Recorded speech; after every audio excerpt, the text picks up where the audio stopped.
I decided to make a video because tomorrow night I won't be able to. Friday night, Saturday, well, Thursday or Friday, maybe Saturday, I'm not sure. But anyway, I want to make a video. Today is August the 10th. It's a Wednesday. It is 8:41 at night here in West Michigan. It is 77 degrees inside my cell. And I thought I would just talk about books and what I read today. Today I mainly read The Brothers of the Quill, Oliver Goldsmith and Grub Street by Norma Clark. I'm really enjoying this. I like reading about the literary world of 18th century London.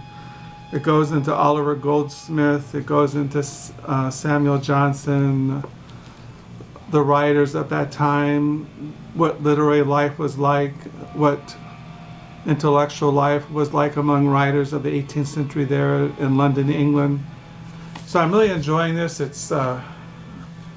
I really recommend it if you like literary biographies. When I looked up this thing on Amazon, I wanted to see if Norma Clark had any other books. But what caught my eye is that Amazon recommended some other books. That if I liked Brothers of the Quill, I might like these other books. And two of them I have already in our library. And the one they recommended was this one, Strange Eventful History, The Dramatic Lives of Helen Terry, Henry Irving, and the Remarkable Families by Michael Holroyd. I got this at some used book sale, I don't know, sometime. I haven't read it, but what I have read by Michael Holroyd that is one of my favorite literary biographies is this one. I really loved this biography when I read it, and it's on Leighton Strachey, a new biography by Michael Holroyd. I got this several years ago when we were visiting our daughter and her husband and children in Phoenix, Arizona at a used bookstore, and I found this. It was several years ago, and I really enjoyed reading it. And this is by Michael Holroyd. He also wrote a biography on Bernard Shaw, and he wrote a biography I have on Augustus John, who was a painter around the time of, he was in the circles of the Bloomsbury, Virginia Woolf there in England. But I would highly recommend this if you like good literary biographies. So Amazon recommended this book, and they also recommended this book, The Age of Wonder, How the Romantic Generation Discovered the Beauty and Terror of Science by Richard Holmes. I collect the books of Richard Holmes. He's worth reading, looking for his books at used bookstores, thrift stores.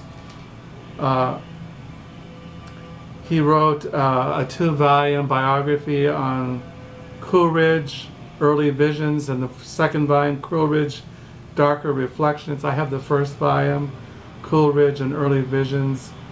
I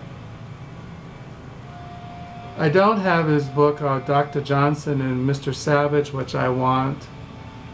I do have Adventures of a Romantic Biographer, Sidetracks, Explorations of a Romantic Biographer I have by him. I have another book by him, but I highly recommend the writings of Richard Holmes, Michael Holroyd. I really recommend this biography. So yeah, also I wanted to mention that last night I mentioned this, I found Edmund Wilson's famous book, novel, Memoirs of Hitcott County. And I told you that I collect his writings. I have a huge selection of Edmund Wilson's writings. One thing I really recommend you read is Edmund Wilson's book here called Exel's Castle. This book provides an indispensable map to the literature of the 20th century as a work of criticism, at once clear, original, and forceful. It has introduced hundreds of readers to the great imaginative writers of our age in a series of essays on Yeats, Villery, T.S. Eliot, Proust, James Joyce, Gertrude Stein. The author traces the outline of a literary tradition that has its origins in the symbolist writers of the 19th century France. The title derives from Axel, a play by Vernier d'Isle-Adam, which Edmund Wilson argues in a brilliant closing chapter sums up the tendencies of the movement. So I recommend this book by Edmund Wilson. It's a fundamental book on modern literary history. Also, when I thought of this book, I also thought of D.H. Lawrence's famous book, Studies in Classical American Literature. He has, in this book, he has a chapter on Benjamin Franklin, Fillmore Cooper, who I recommend his, that series. I can't, my mind just went blank. I can't remember what the series is now, but you know what I'm talking about. The Leatherstocking Tales by Fillmore Cooper.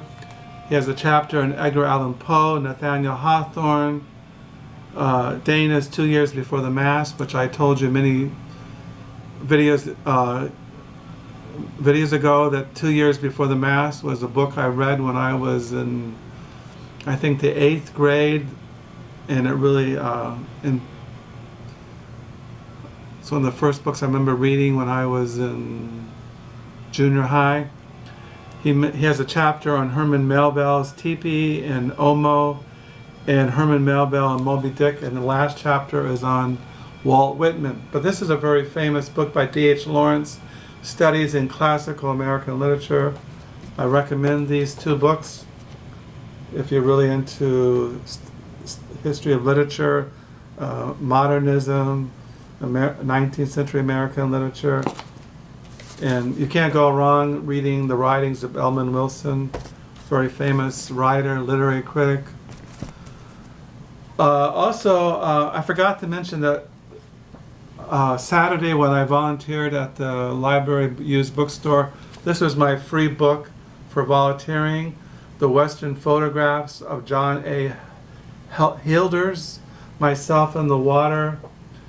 These are photographs taken back in the late 19th century of the West. Really nice photographs. I like photography. He has some photos of Yosemite Valley. So I got this as my free book when I volunteered at the library used bookstore. Also, I mentioned last night that I collect books on Shackleton's in his endurance. Shackleton's, I mentioned this book that I got at the thrift store the other day, Endurance, Shackleton's Incredible Voyage by Alfred Lansing. I want to show you my Shackleton collection. This is a biography in Shackleton by Roland Huntford. And this is another big book, The Worst Journey in the World, by Apsley Cherry Garrett. This is a gripping story of courage and achievement.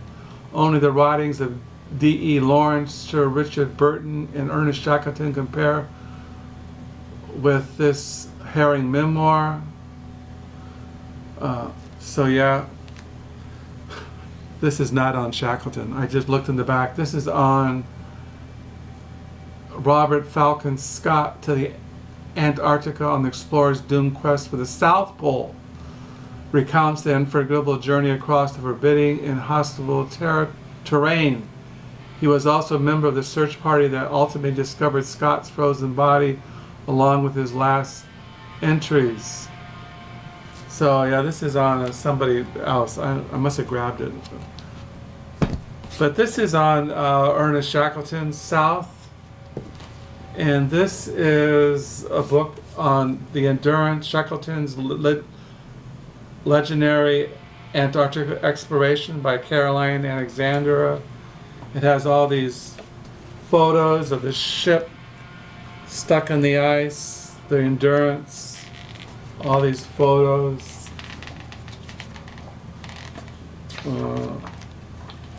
These photos. Yeah, this book is on the South Pole. Excuse me. Must have them in the wrong place. Anyway, that's the Shackleton collection on the Endurance, the ship. This is by Ernest Shackleton. This is his memoir of the Endurance voyage by Shackleton. This is his own memoir, South. And this is the book on Endurance, Shackleton's incredible voyage. And this is a biography on Shackleton. So I hope I got all that straight. Today I did go to thrift stores. I only found 2 books. I found this book today at a Goodwill for $1. This is by Roberto Casello. This is translated out of Italian by a guy named Tim Parks. This is The Marriage of Camus and Harmony. I also have another book by Roberto Casello, The Ruin of Kashish. I read this a year ago or 2 years ago. I also found this book at Goodwill today for $1. Infiltration, how Heinrich Himmler schemed to build the SS, which is the Nazis in Germany, industrial empire by Albert Speer. I have Albert Speer's Spandola, The Secret Diaries by Albert Speer. He was a higher up in the Nazi party under Hitler, and he was in prison for 20 years, and he wrote a diary about his imprisonment, and he wrote this book about the inner workings of the Nazis during the Second World War and how they built their industrial empire, which we know was by slave labor, concentration camps, the Holocaust. So I got those today. This is a very famous book. Gore Vidal recommends it. Simon Schuma, who I collect his writings also, and I've shown them in previous videos. So yeah, I got these, and I had this already in our library. So yeah, I haven't mentioned in my other video my diary, my August 2016 diary. We're coming to the middle of the month. Today I closed on page 677. Tomorrow, Lord willing, I'll be on 678 on August the 11th, 2016. I got out to read tonight, something different. North of Now, I got this yesterday at a thrift store. Celebration of Country and the Soon to Be Gone by W.D. Witherall. It says back here, what it says in the book that follows is an attempt to come to terms with the central dilemma of one person's life, that writing in early middle age, describing best I can the things, people, and landscapes I love the most and wish most passionately to endure, I'm revealing myself to be as extinct as a dinosaur, dead as a dodo, a relic of another era. So begins this extraordinary personal narrative in which W.D. Witherall tries to record and celebrate the pleasures of a life made up of silence, spontaneous play, village communities, genteel poverty, old-timers, reading and writing, fishing, and the wonders of the night sky. And Withal states that the north of now it seems best to celebrate what made these things precious in the first place. North of now is a stunning antidote to our often thoughtless rush toward the 21st century and a reminder of what we might lose. So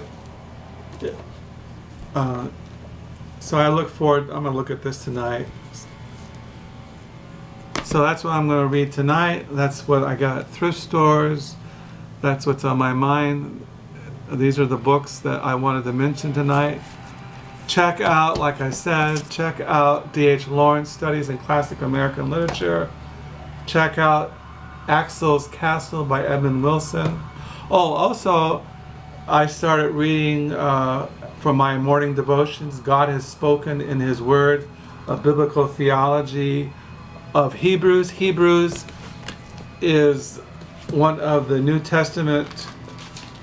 It's in the New Testament. It's towards the end. You find Hebrews right after, so you have the Epistle of Hebrews, and before that you have Philemon, you have Titus, 2 Timothy, and 1 Titus. Hebrews, some scholars believe that the Apostle Paul wrote the Epistle of Hebrews.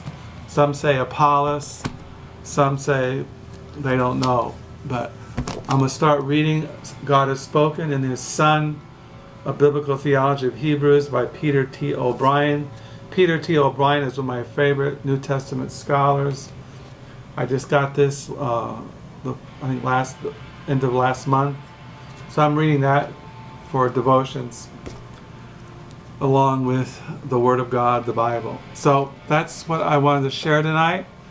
And maybe the next video will be the books that I'll get at the Friday used book sale, Lord willing. Hoping you're having a good week, and I do thank you for all the comments and all those who subscribed. And so until next time, bye.